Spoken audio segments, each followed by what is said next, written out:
Bacchus. Like many other gods here, he is the son of Zeus. Who his mother was, however, is unknown. Bacchus was considered an outcast by his family. His followers were forbidden to enter the Elysian fields by Hades. Two of his followers were Orpheus and Eurydice, who also were in love. Bacchus at some point developed feelings towards Eurydice and tried to make her become his bride, promising that he would leave Orpheus alone. When Hercules tried to stop the forced marriage and battled Bacchus, Eurydice saved him from the sneak attack and was fatally injured. For her death, Bacchus swore vengeance on Hercules. Orpheus then used his lyre to calm the Bacchae to stop them from harming people. For that, Bacchus cursed him, destroying his body as well as decapitating him, but still keeping his head alive. It's worth mentioning that Bacchus was also at war with Xena. Callisto. Wait a minute. That's more like it. You may wonder why she's here, but Callisto became a goddess at some point, not for very long though, but still. She was a daughter of Arle and Pancus and had one sister. She loved her family very dearly, but lost it when Xena's army destroyed their village. So Callisto built an antagonistic relationship with Xena, along with other heroes like Gabrielle and Hercules, throughout the years, constantly attempting to destroy them both mentally and physically. For example, she was responsible for the deaths of Perdiccas and Solon and made a deal with Hera, who told her to kill Hercules. Callisto once had a fling with Ares, but it didn't lead to anything bigger, and they even became enemies when she killed Strife. She also was on bad terms with Velasca, since she was somewhat tricked into fighting her for the ambrosia. Callisto was in alliance with Hope and therefore Dahak during most of the time his cult was building up, but later, after finding out that they would not give her peace, and she wanted to die, she turned on them.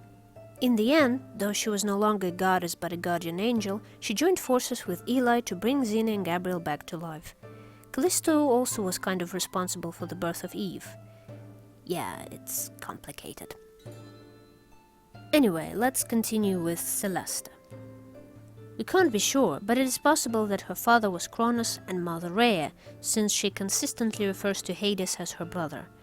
This also makes Celesta a sister of Zeus, Poseidon, Hera, Demeter, Hestia, and probably Hecate. Her way crossed with that of Xena and Gabrielle a couple of times. First, when she was captured by Sisyphus, who was afraid to die, and second, when Xena herself captured her to get her tears.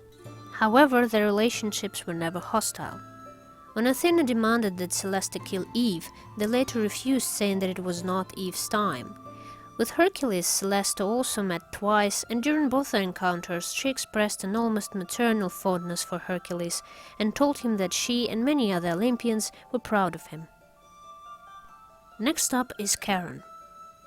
He actually didn't interact with any gods in the series, but obviously he worked for Hades. Whom he did interact with was Hercules. He ferried the hero across Styx several times, but Hercules never paid and even stole Charon's lantern. That is the reason why the ferryman shows some dislike towards Hercules, mocking his status as a superhero, and calls him a super cheapskate. Charon also thought that Xena was a little over-celebrated, but she was good for business. Let's take a closer look on Dahak. He impregnated Gabrielle with Hope, his one daughter and a representative on Earth, but of course there never were any feelings. He once attempted to doom the world into a never-ending chaos, usurping the reign of the Titans, but the Titans were successful in repelling the evil god, though at the expense of the strength needed to defend against the Olympians, who took advantage of their weakened state and imprisoned the Titans in the underworld. Over millennia, Dahak has made an untold number of attempts to enter the world, which would include through the manipulation of mortals. One notable example was Zarathustra, who was enthralled by the voice and promises of Dahak to the point where Zarathustra had even considered sacrificing his own wife and children in Dahak's name.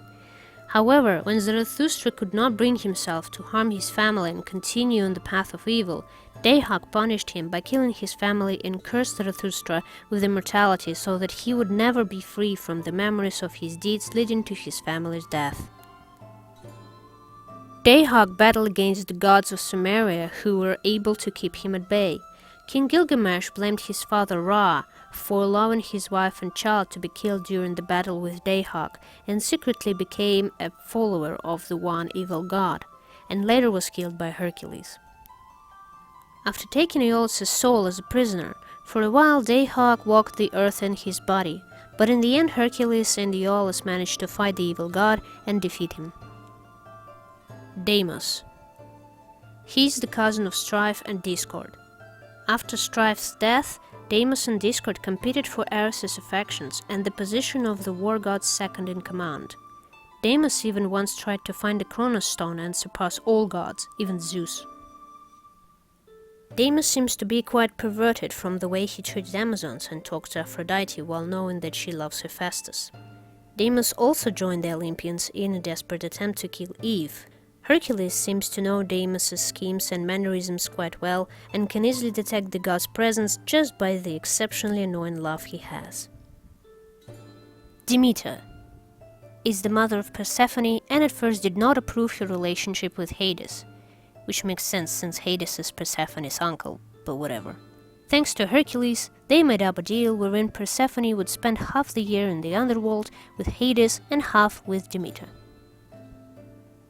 Dionysus.